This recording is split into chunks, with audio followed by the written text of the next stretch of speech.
my fellow followers.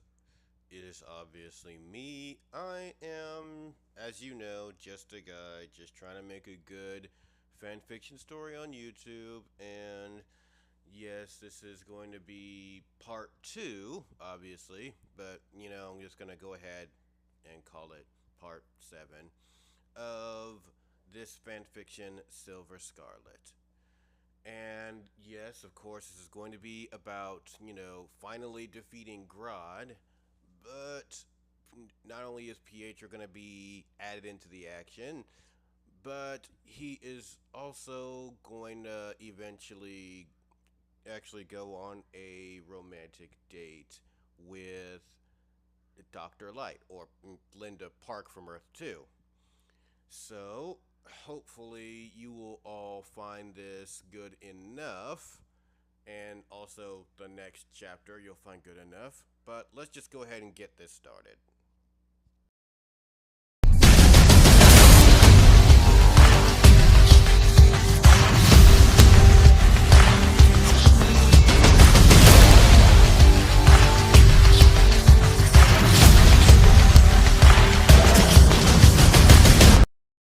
Chapter 7. Grodd Returns Part 2. As Barry was running on the treadmill, orange lightning was flickering around him, then he pressed a button and it slowed down and Barry was panting. Then he heard a familiar voice say, "Keep that chin down, slugger." Barry looked over to see that it was his biological father. Barry just simply whispered, "Dad." Then quickly walked over to give him a tight hug. As they were hugging, Iris smiled and nodded to Barry in another room. When she left the room she was in, she saw her own father's proud and smiling face. "That was a hell of an idea you had getting Henry here," Joe said to Iris. "Well, he may not have his mother, but he's got two amazing fathers, seemed like he needed both," Iris said. Joe chuckled and hugged Iris with one arm, and kissed his daughter on the forehead as they both walked out of the observation room. In Cisco's lab with Harry, Cisco, Pietro, and Linda. "How did Grodd become sentient?" Harry questioned. "A few years ago, STAR Labs had this contract with the military to research and awaken latent mind-reading capabilities for interrogation purposes," Cisco said, putting quotes on the two words interrogation purposes. "And I'm guessing Grodd was one of the test subjects," Harry guessed. "Right, but then Dr. Wells shut down the program, and we all thought it was to save Grodd from all the crazy mind-controlling experiments. It was really so that our evil Dr. Wells could use the accelerator explosion, so that he could make a 150 pounds telepathic gorilla that he could manipulate," Cisco explained. "It's reassuring to know that my Earth is not the only crazy one," Linda said.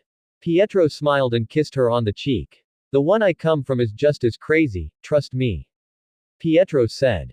Harry chuckled and started typing on a computer. "What kind of algorithm is that?" Cisco asked. "It's an algorithm meant to extrapolate Grodd's location from places we know he's already been." On the screen, it was narrowed down to 3 locations, and Harry said, "Hello." With both Barry and Henry Allen. "No spinal cord edema. I don't see any subacute hemorrhaging. Bone fused beautifully. You're all good, Barry. I'd give you some physical therapy, but you don't need it," Henry said. "I'm really glad you're here, Dad," Barry said. "Me too," Henry said. "You know I tried to call, but you can't get a signal in Granite Peak National Park, so," Henry said, shrugging. "Granite Peak. You went camping by yourself?" Barry asked. Yeah, I got a tent. I went fishing every day. I've had my fill of largemouth bass for a while," Henry said. Then both Barry and Henry laughed a bit. "Sometimes you just have to slow down, to get back to where you want to be," Henry said. Barry makes a cheery grin as both he and his father were chuckling. Then Barry's cheery grin dulled a bit, then he looked down, then looked back up at his dad. "Yeah, Dad." Then Cisco called for both of them, and said that he believes that both he and Harry found them back in the Cortex. "Grodd has to be in one of these 3 bell towers. The only reason why we couldn't find him on any cameras beneath the city before, is because he upgraded from a penthouse to a bachelor pad, like a baller," Cisco said. "Okay, we know where he is now, but we still don't know how to get her," Barry said. "Aren't you forgetting about me?" Pietro asked, finally wearing his super suit. "Who's that guy?" Henry asked Barry. "Dad, This is Pietro Maximoff, he's a speedster from another universe. Barry said awkwardly. Wait, what? Henry asked with a confused expression. I'll explain later. Barry said. Then Cisco's plan walks in the hall standing right behind Pietro. I still think we should try me first. Wells says wearing the yellow and black suit of the Reverse Flash. Henry looked shocked, and Barry tackled Wells into a wall, putting his arm up to his throat. Cisco quickly runs up to him and says, That's Harry, the other Wells, calm down and let him go. Cisco said frantically. Sorry. Barry said. I found another suit in the time vault. Cisco said. I thought he was dead. Henry asked. He is, this is Harrison Wells from Earth 2, Barry said. Henry gave a confused look and asked, Earth 2. I'll explain later. Barry said to his father. If we can get Harry to convince Grodd that he's Wells, that he's his father, maybe he can convince him to let Caitlin go. Barry shook his head yes, and said that it sounds like a pretty good plan. Barry looks at Pietro and tells him to be there for Wells just in case something might go wrong. Pietro shakes his head yes to Barry. With Barry and Henry in the Star Labs cortex. Harry has got the evil Reverse Flash thing down fairly well, and Quicksilver here is on standby just in case something goes wrong. Cisco says to Barry at Star Labs. Wait, who's Quicksilver? Barry asks. Oh, that's Pietro's new superhero code name now, you like it? Cisco asks. Yeah, copy that. Barry said. Now we wait, Barry said to his dad. So this is what it's like, every time you go after one of those metahumans. Henry asked. Yeah, pretty much, only Cisco and Caitlin are normally the ones in here, and I'm out there. Barry said. There's no reason you shouldn't be, Henry said. Iris showed me what happened with Zoom, and that was hard to watch. I can only imagine what that must have been like for you. Henry said with a sad sigh. He showed everyone in Central City that their hero wasn't good enough to stop him. Barry said with a sad and depressed expression. Henry walked closer to his son and said. Well, that's certainly what it looked like. Was he right? Henry asked. Your body's healed, Barry, yet, here you are, feeling the shame of losing. Henry said. I can't stop him, I know it, he knows it, and now everyone in this city knows it too. They don't believe in me anymore, Dad. Barry said sadly. At my trial for your mother's death, a lot of our family and friends were in the courtroom. They heard awful things about what I've done to your mother. It didn't matter that it wasn't true. Every day I could see on their faces the moment when I lost them. Tell everybody had stopped believing in me, well, that was my reality. I was going to spend a life sentence for a crime I didn't commit, but worse than that, every time I look someone in the eye, from that moment forward, they truly believed that I killed the woman I loved, in front of our son. Henry said. Barry gives a sad small nod. So yeah, I do know what it's like being destroyed. Henry finished. Barry gives a nod of understanding. How did you get past that? He asked. I embraced it. Henry answered. Accepting it was the only way I could move forward, but I knew that if I could survive that, and learn to believe in myself again, then I can survive anything. Henry said passionately. You know what let that believe in me, Barry? You, little 11-year-old you running around believing in me and gave me that hope. Henry said probably. Barry wipes away a tear and stands up with the assist of his cane. Now I'm giving it back to you, son, no more monsters can take that from us. Henry says to Barry. Barry gives a nod to his dad, and also gives a thankful look, and then hugs him thankfully. You can beat him, Barry, I know you can. Henry said. I think the whole world needs to hear that, especially the people of Central City. Henry said. With Quicksilver, Cisco, and Harry Wells. All right, let's make this work. Barry said into a walkie-talkie. We'll be right there. Harry said into a walkie-talkie. Pietro stood up, and the trio all walked to the abandoned tower where Grodd was holding Caitlin. Are you sure you can handle this? Cisco asked in concern. I'm fast, and if Grodd makes a move against him, I'll be there to protect him. Pietro said. Okay. Cisco said. With Grodd and Caitlin. So one of the differences between ape and human brains, is the white matter, and connectivity in the brain cells. The chemicals you were treated with as an infant, were meant to overcome those differences, and cause an explosive growth of both. Similar to what humans experience in the first few years of life, Maybe, these chemicals can be used to duplicate that growth, and we won't need another particle accelerator explosion. Caitlin said. Then both Grodd and Caitlin heard a door open, and they saw that it was the Reverse Flash with his cowl down. Hey buddy, easy buddy, it's me. I'm back, he said. Father, you died, Grodd said with a softened expression. No, I just went away for a while, but now that I'm back, we don't need Caitlin anymore, do we, buddy? Harry asked. That's great Wells, keep talking. Barry said. And Pietro, be prepared. Barry says to Pietro. Pietro nods to show that he is ready for anything, and Cisco says that he is prepared and ready on standby. So you can let her go, come on buddy, let me get her out of here, please. Harry says walking to Caitlin.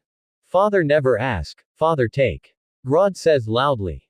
Both Caitlin and Harry frowned fearfully. Run, Caitlin said to Harry before she herself tried to run, but Grodd got into Caitlin's head and stopped her before she could get far. Grodd asked, who are you? Then hit Harry into a wall, and he fell painfully on the ground. Cisco, you got to get in there. Barry said over the comms. While Grodd was distracted, Cisco ran in and put in the anti-mind control earbuds into Caitlin's ears, then she exhaled in relief and said to Cisco, thank God for you Cisco. Okay, you guys got to get out of there. Barry said. Harry's trapped, we can't leave him there. Cisco said on his comm. Pietro, we need you now. Barry said in a bit of a panic. Pietro then ran in a blur of white lightning, first getting Caitlin and Cisco outside, then he ran back inside to save Harry from Grodd. After Cisco said that Harry was also safe, Cisco said that they were all headed back and everything was all right now. Back at STAR Labs. Caitlin patches up Harry's wound from when Grodd hit him. Thank you. Harry said in gratitude. Thank you for rescuing me. Caitlin said. Well, we're a team right? Harry said in a low voice. Caitlin smiles back at Harry. I'm impressed, I think we all are. Barry said. In Harry, or Pietro? Caitlin asked. Both. Barry said smiling at both Harry and Pietro. Yeah well, we need to do something about Grodd. Joe said. Like what? Caitlin asked. Like get rid of him for good. Joe said. You want to kill him?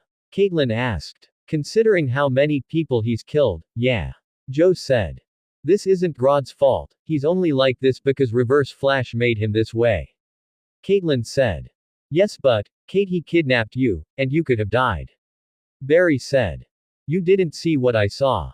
Caitlin said with a little emotion. Grodd's getting smarter, he's lonely and sad, he wants more apes like him. Caitlin said with compassion. What are you saying? He wants kids. 'Cause I think one telekinetic great ape is more than enough for this city. Cisco said. Harry Wells said while putting on a shirt, I know somewhere we can send him. What are you talking about? Barry asked. When the singularity exploded, I discovered the breach in Star Labs, and I ran similar tests, and discovered the same one, 51 additional breaches, the difference being that the breaches in Central City are scattered throughout the city, whereas counterparts in my world, most definitely are not. Harry Wells said. And you know where they all lead? Cisco asked. Well, I was in the process of figuring all that out when Dr. Snow so gallantly convinced me to stay, but if I am correct, this breach is going to get Grodd as close to home as he's ever likely to get. Harry said in a low voice, and displayed the location on the TV wall for everyone to see. Okay, even if you're right, how do we bait Grodd to go through it? Joe asked. My son will do it, won't you Flash? Henry Allen asked Barry with a confident smile. And I'll help. I saw how big that monkey was, and if you guys are going to fight that thing again, I'm pretty sure you're going to need help from every speedster you have. Pietro said enthusiastically. Yeah, thanks. Barry said. Near the abandoned bell tower where Grodd is at night. Grodd. Grodd. Caitlin shouted calling out to Grodd. Then Grodd bursts out of the top of the bell tower, and lands in front of Caitlin. He was about to snatch her, till she was taken out of his reach by an orange blur of lightning. Flash. Grodd said. You want Caitlin Grodd. You're going to have to catch me first. The Flash said. Meanwhile, as Barry was on his way, Cisco was spray painting a white circle on the ground, then Pietro asked what they're doing. Once Ramon turns on the speed cannon, the cork matter will stabilize, stretching the breach out so anywhere within the circle should suffice. Barry should be here soon, so be prepared for anything. Cisco said to Pietro. Pietro gave a nod to show he was ready. Hey, he's coming. As Harry and Cisco looked over, just in time to see a streak of orange lightning speeding all the way over to them. As the flash stopped under the bridge, he was looking around in all directions for Grodd. I don't have eyes on Grodd, does anyone see him? He asked. As the flash looks around, he hears a roar coming from above him, then when he turns around and looks up, he sped out of the way in time before Grodd almost crushes him. That is a big gorilla. Harry Wells said. Where is Caitlin? Grodd asked angrily. As images of Barry's past fight with Zoom flashed through his head. Where's Caitlin? Flash? Grodd asked louder as he had his foot on the Flash's chest. Then before he knew it, he was hit with white lightning, making him stagger back in pain, and Barry gasped for breath. What? You did not see that coming? Pietro asked with a cocky smirk. Grodd grimaced angrily at him. Then Quicksilver sped over to give the Flash a hand up. Thanks. The Flash said, though he felt a quick shock as he touched Pietro's hand. Though Grodd was grimacing in pain for a moment, he eventually brushed it off and glared and snarled at the newcomer. But before anything else could happen, Caitlin shouted for Grodd to stop. No. Those two are my enemies. Now you too. Grodd said grimly. No. They were trying to save me from you. We didn't understand what you wanted, but now we do. I can give you what you want. I can give you a home, you just have to trust me. Caitlin said sincerely. As Grodd began to walk towards Caitlin, Harry said to Cisco, all right, here he comes, get ready. Cisco got his remote ready. Harry gestures to Cisco, and he turns it on, then Harry shouts, now. To Pietro, cause then Pietro used his speed to get Caitlin out of the circle, and Grodd was pulled towards the breach. Full power. Harry said. It is. Cisco said back. Grodd was proving to be very strong, considering he was slowly walking away from the breach portal that was trying to vacuum him in, and roaring fiercely. Barry, you can't let Grodd get free. Conquer your fears, son, believe in yourself. Henry Allen said. Barry's eyes widened, feeling strengthened and encouraged by his father's words. Barry then turned around and in a blur of orange lightning, ran 8 blocks away. Then as he sped back, he ran with all his might to tackle Grodd into the breach portal. Everybody was looking with excitement and anticipation, wondering if Grodd would escape or not. Come on, come on, come on. Barry muttered as he was watching. Though Grodd was struggling, he was still sucked into the breach portal. Barry, and everyone else watching sighed in relief, seeing that it was all over. Cisco walked to Barry and said, welcome back, Flash. Cisco said, giving Barry a high five and a grateful hug. And thanks for your help, Quicksilver. Cisco said to Pietro with a thankful smile. Yeah, I don't know if I would have made it without your help, so thanks. Barry said gratefully, and grinned thankfully. Back at Star Labs with everyone else. I can't believe something good finally came from that suit. Caitlin said, staring at it. First and the last time. Barry said. That thing still gives me the creeps, we should destroy it. Cisco suggested. Let's do that, but see if you can figure out how to get it back in this ring first. Might be nice to have something like that instead of carrying around a bag all the time. Barry said. I can help you with that. Harry said. Then Cisco, Barry, and everyone else was staring oddly at Dr. Wells. What? I know a thing or two about microtechnology. Harry Wells said. Yeah, you know a thing or two about a lot of things. Cisco said. Well, as long as what he knows keeps my son and these good people safe, the more you know the better. Henry said. Pleasure to meet you, Harrison, again. Henry said, holding out his hand to Dr. Wells. Dr. Allen. Harry said, politely shaking Henry's hand. He turns to Caitlin and Cisco and says that it's nice to see all of you. Caitlin smiles and nods to Henry. As both Barry and his father Henry walk out of the room, Caitlin asks Harry, so, Dr. Wells, this place on your Earth where we sent Grodd, what is it exactly? It's a refuge where gorillas that have been subjected to experiments like Grodd can roam freely. Harry answered, showing the location on a map on the TV screen. I know it's for the best, but I still feel like I betrayed him. Caitlin said to Cisco. No, Don't say that, you didn't betray him, you gave him a better life. Cisco said.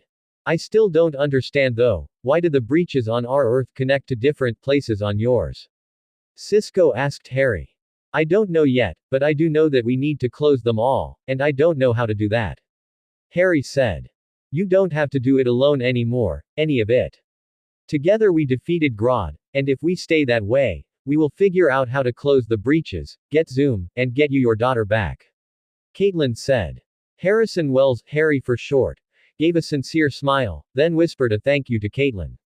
With Pietro and Linda. As Pietro walked into another lab with Linda in it, he gave her a big hug, and she hugged back. You were great out there by the way, I noticed how you saved the Flash from that telepathic gorilla. Linda said with a proud smile. Yeah, I finally got that whole lightning throwing thing down. Pietro said proudly. Yeah, I saw it.